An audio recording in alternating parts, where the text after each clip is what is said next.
Friends, welcome to the 12th module of the program in Aesthetics and Philosophy for the PG course in Visual Arts. I am Deepak Kannal, and with me you have discussed most of the important theories in Indian aesthetics. The theories we try to do justice to them, but at the same time now we'll have to take into consideration some other writings on art which are not exactly of the nature of theories.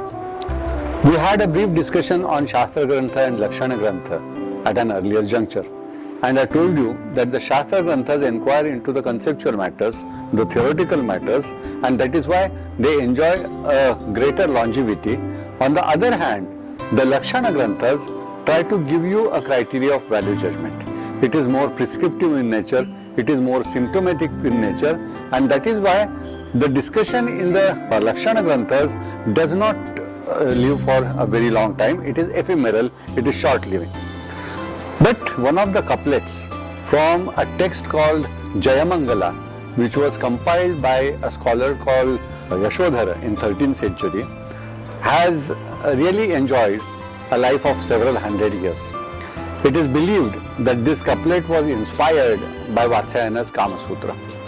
Vatsyayana's Kama Sutra is one of the first compendiums which tried to touch upon the possibility of searching for an aesthetic theory. That is the text which gives us the first list of 64 arts. That is the text which proposes the notion of Suruda or Sumanasa or Rasika. So Vatsyayana's Kama Sutra is a very, very important text for the students of art and aesthetics, because you can trace the seeds of many aesthetic ideas into that text. But at the same time, when we are talking about Shadanga, we can't expect to find Shadanga in Vatsyayana's Kama Sutra. There are quite a few people who believe that it has been taken from Kama Sutra, but this particular sutra is found in 13th century. Now, Yashodhara in this sutra says, Rupa Bheda Pramanani Bhava Lavanya Yojanam Sadrishyam Varnika Bhangam Iti Chitram Shadangakam, which simply means Rupa Bheda, Pramanas, Bhava, Lavanya Yojanam, Sadrasham and Varnika Bhangam are the 6 limbs of painting. Now, before we get into the discussion, I would like to give you some more information about this particular couplet. This particular sutra was perhaps discussed in details for the first time by Avanindranath Tagore in one of the issues of Nandan, and actually it was a lecture which he delivered for the Vageshwari series. Now this is the only major writing on Shadanga. After that and before that, I don't think anybody has ever written about Shadanga. But at that juncture, we wanted to prove why Shadanga was given so much of an importance, why Shadanga becomes such a popular theory. It almost reached the level of a theory because at that time we were trying to project the Swadeshi tradition. We were trying to project the greatness of Indian tradition. You know, Bengal revivalism was trying to prove that the Indian tradition is also a great tradition. It obviously is. Today we know that Indian tradition is as great as any art tradition of the world, or perhaps greater than many traditions of the world. But at that time, we were not very sure about the things about our own tradition, and that is why somewhere we were trying to tell ourselves that our tradition is great. If you read that particular essay, it almost sounds that Avanindranath is trying to convince himself that yes, Indian tradition is also equally good, and he is trying to tell the world that the tradition is not lesser than the Western tradition. It is not, but we don't have to prove it to others. We know it is a great tradition and we should have faith in it. Anyway, what I was trying to bring home is the sutra which has been praised to skies is a very ordinary sutra. I personally think that it does not have a status of a theory. I am being a little bitter and a little cruder in my valuation, but at the same time I keep wondering that what exactly is the essence of this sutra. What does it mean? we'll try to understand the literal meaning of this sutra. It says Rupa Bheda. What is Rupa Bheda? We'll try to recollect what Avanindranath has tried to tell us. Because Avanindranath and Kumaraswamy, they were the people who tried to lead this movement, and they tried to revive the Indian tradition in the Bengal school movement. You know about it, you have studied it. So Rupa Bheda, Avanindranath says that it is not only Rupa. Rupa is form, but it is Rupa Bheda. And he in his discussion tells us that in Shilpa text, how the Rupa has been discussed, how they use terms like wooden form, which means the lifeless form. So he is trying to tell us, of course, it's a very, very interesting observation. I'm not blaming Avanindranath for all this discussion, because at that juncture, this discussion was very, very important. But at the same time, all the things need to be re-examined, and today we are trying to re-examine it. What Avanindranath did was certainly a very valid attempt for revalidating the Indian tradition. So Rupa Bheda is differentiation of form. In a work of art, the forms need to be distinguished. So distinguishing the forms is the first principle of Indian painting according to Avanindranath. And then he gives us a long discussion about the very notion of form, which is a very, very interesting discussion. He refers to many texts and gives a very insightful description of this particular principle. Pramanani, you know, pramanam is the singular and pramanani is the plural. So here Yashodhara is not talking about proportion, he is talking about proportions, which means the relative proportions. The proportions of a single figure are not important, the relative proportions, and in particularly in India, these proportions were not necessarily physical proportions. Avanindranath has observed that the notion of proportions in India was understood differently than the way they were understood in the West. I don't know whether you people have seen a painting from Ajanta and also a sculpture which is on the outer wall of cave number 19, where Buddha's wife, Yashodhara, is shown standing in front of Buddha. Buddha is begging to her for bhiksha, and she is standing in front of Buddha with her son Rahul. And rather she is asking Rahul to ask Buddha for his rights. It's a very, very touching scene. All of you must have seen it. It's a very well-known painting, where Buddha is shown much larger than these figures. His wife and son, they look like dwarfs over there. There are so many paintings or so many sculptures where the protagonist is shown much larger than the other figures. Now this is a very obvious, it doesn't mean that the Indian painter did not know the relative proportions. The Indian painter was unable to show the relative proportions. He certainly knew, because in other paintings you can see his skills, you can see his understanding of human figure and their relative proportions. But here he is trying to suggest something. These proportions are deliberately changed. They are intentionally changed because the painter is trying to make a statement. This is what, there are many other examples which have been quoted by Avanindranath, where he tries to show that the notion of pramana, the notion of proportions in India was understood differently than the Western notion of pramanas. There it was a different way. If you see the Pala sculptures in subjugation of Nalagiri, you will find Buddha image, a huge Buddha image with a small elephant standing in front of him. We know the story of subjugation of Nalagiri. Nalagiri was a mad elephant who tried to attack Buddha. But the moment he saw Buddha, he got subjugated and he surrendered to Buddha. So here the greatness of Buddha is portrayed by his size, and the small elephant who is almost insignificant like a kitten is standing in front of him. Now this is obviously a statement, it is an aesthetic statement. So pramanani is understood differently in Indian tradition. That's what he tries to tell us. Then comes bhava. It's little surprising that after having a tradition in rasa theory, after having a tradition in dhvani, where rasa dhvani is considered to be most important, which is loaded with bhavas, which is loaded with rasas, bhava has been given the third position in this list. The form is given the topmost position, then comes the pramanani, the proportions, and then comes bhava. Bhava is in the list of 6. Bhava has been given the 3rd position, which is not a very significant position. I don't know why it has happened, or is it just a matter of composition to make it into a readable couplet? Sequence of the elements or the limbs must have been changed. We do not know whether the sequence that has been given to us should be treated as the of importance, place of importance. But bhava is also included in this list. And then comes Lavanya Yojanam. Lavanya Yojanam. We talked about Alankara a couple of days back.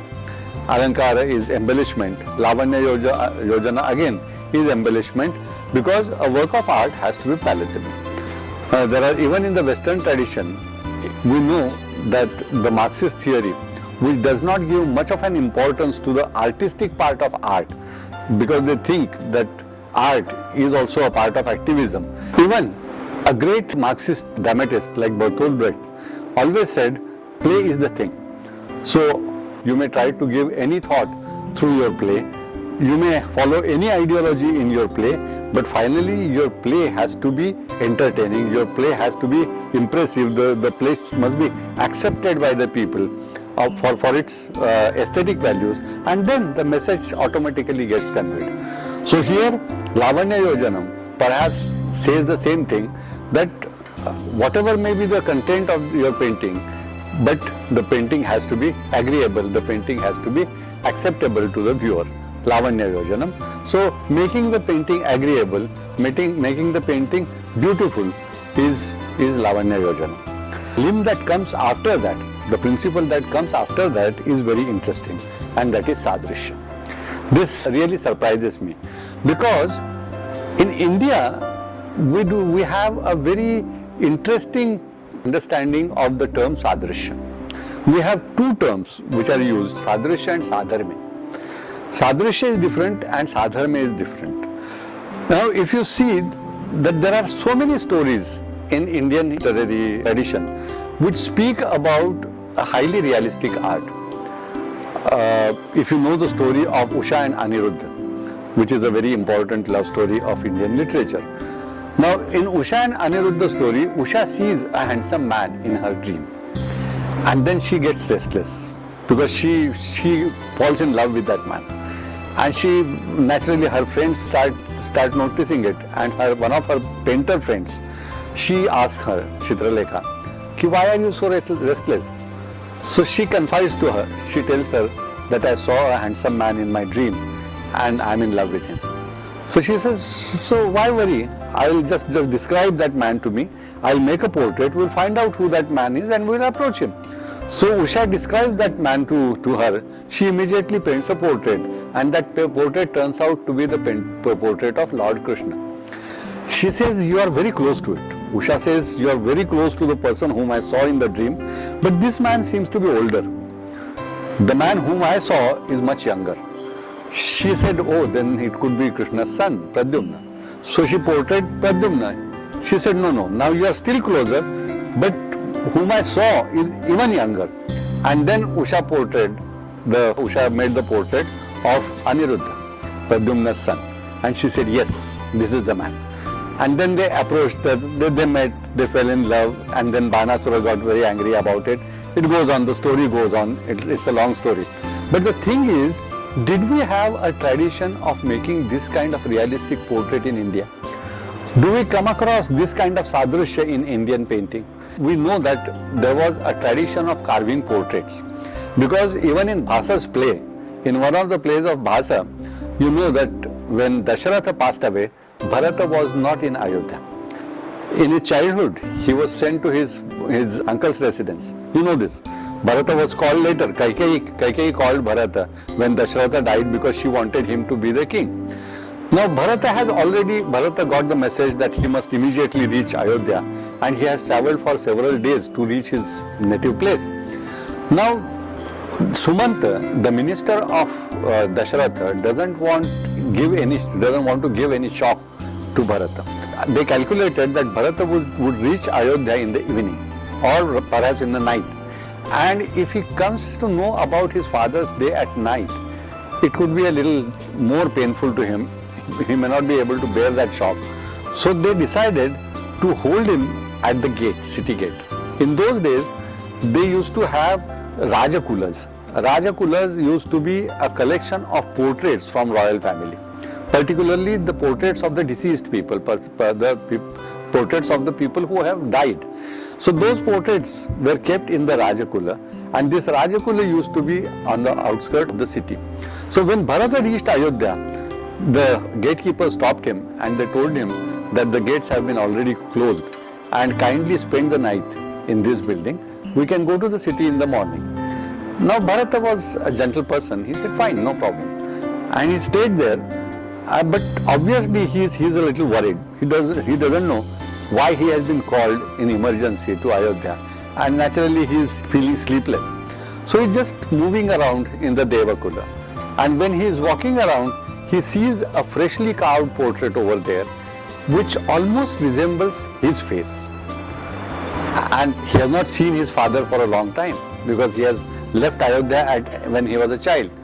But when he sees that freshly carved portrait with so much of resemblance with his own face, he immediately recognizes that it must be his father. And since his portrait has been kept in Devakula, it is obvious that he is no more. So, very dramatically written. I told you in the earlier session that Bhasa makes things extremely dramatic. Now this is put forward in a very dramatic way.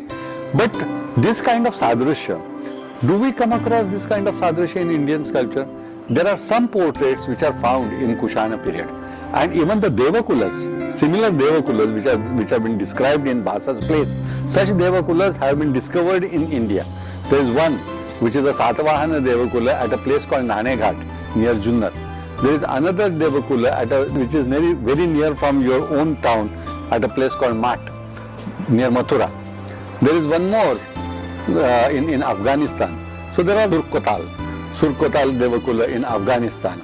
Now they claim to have discovered one more Devakula in central India, which is the Vakataka Devakula. Now the Devakulas are there and the portraits too are there. You must have seen some of the portraits of Kanishka on his coins or Samudragupta on his coins. But unlike the Western portraits, you cannot recognize a person from those portraits. We know the portraits of Pallava kings on the outer walls of Dharmaraja Ratha, but you cannot recognize that person. They are quite generalized portraits. So that kind of sadrishya was seldom seen in Indian sculpture or Indian painting. Why that has been included in this is a question, because this is a 13th century text, and in 13th century we do not have any tradition in portrait making. We certainly don't have any tradition in portrait making.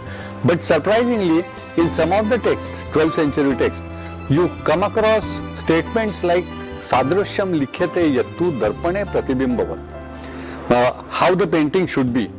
And it says that the sadrishya should be such that the painting should look like a mirror reflection of reality. The portrait should look like a mirror reflection of that person. All these things are only found in writing. In reality, we do not come across this kind of sadrishya. What we find is sadharmya. What we find is sadharmya, and Avnindranath also has taken cognizance of it and he has discussed it, that we try to understand the thing using the essential similarity. Sadrishya is skin deep. Sadrishya is only on the surface level. We try to find the essential similitude between different things. And there he has given examples like comparing the man's shoulders and arms with the Gandhasthala of the elephant and the trunk of the elephant, or the male torso being compared with the head of a cow. All those comparisons you will find in that article which he has written in Nandan. It's a very interesting comparison. The way he tries to interpret the whole thing is very interesting. It's worth having a look into that article. It's a very precious article. These comparisons you will find in text like Shukraniti Sar, which too is a late text. And then finally Varnika Bhangam, that is application of colors. So Rupa Bheda, Pramanani, Bhava, Lavanya Yojanam, Sadrishyam and finally Varnika Bhangam are the 6 principles of painting. Now, similar principles are found in Chinese tradition also. The Chinese principles are found in the writing of Xie Ho, and the possible date, we do not know whether Xie Ho was a historical figure or just imaginary character, but the date which normally is attributed to Xie Ho is 5th century. Probably that is why we try to trace the origin of Shadangas in Vatsyayana's Kama Sutra to prove that the 6 principles of Indian art are earlier than the 6 principles of Chinese art. I do not know. But if you see the 6 principles of Chinese art, you will realize that the only similarity between them is the number. There is hardly any similarity between those principles and the principles which we discussed. That list starts with Qi. Qi is reverberance of life. A work of art should have life in it. And Xie Ho says that the person should be able to portray that inner reverberance and should be able to differentiate between a dead animal and a sleeping animal. Because if you see a dead animal and a sleeping animal, you will immediately notice it, because you can recognize the presence of life in the sleeping animal. He says that the artist should have the ability to recognize that presence and portray it in his painting, Qi. That is, he gives utmost importance to that particular element. Then he also talks about the bone method. The word is translated as bone method. I don't remember the Chinese term for it, but bone method is structure, the structure of the painting, and the broken strokes also, because in China the tonalities are achieved with the help of broken strokes. What is a broken stroke? In a single brush stroke, normally what they do not mix the ink with the water evenly. Instead, they put the ink in the plate, and when they add water to it, when the water is dripping away from the ink, they put a brush in it, so that some part of it catches the thicker part of the ink and some part of the brush catches the thinner part of the ink. So when they put the stroke, all the tonalities come into a single stroke. So such broken strokes, all these things have been discussed in the Chinese principles, which do not resemble with the Indian principles at all. So there are different principles. Our principles are different principles. Of course, our understanding of Chinese aesthetics is very, very cursory. It is derived from the translations, because none of us know Chinese language. But what I am trying to say is, apparently there is no obvious similarity between the 6 principles of Indian painting and the 6 principles of Chinese painting. So these things you will find they are going to have a discussion on the Shilpa text also. In Shilpa text you come across many such statements, and these statements, as I said, are ephemeral for a reason that this criteria gets redundant after a few days, after a few years. Today, if you try to apply this criteria to a work of art, probably it may not lead you anywhere. So because it is making kind of authoritative judgment, a symptomatic judgment on the work of art. So this is, Shadangas certainly are important for us, because whatever has been written, it at least tells us that in 13th century, the Indian scholastic tradition was giving a thought to art. People were thinking about art, they were discussing about art, and that is also a very, very important thing, because in 13th century, the actual art tradition was almost dormant. The sculptural tradition came to a seizure. The major sculptural tradition came to a seizure by 12th century. Some Jain architecture and sculpture was coming into existence. The painting tradition just started in Gujarat in 11th century, but in 12th, 13th century, we don't have any great art to boast of. In this scenario, if the community of scholars, if the community of pandits is giving a serious thought to art and discussing about art, it certainly means a lot to us. And that is why, even though Shadangas may not be relevant to today's art, for our study they are important.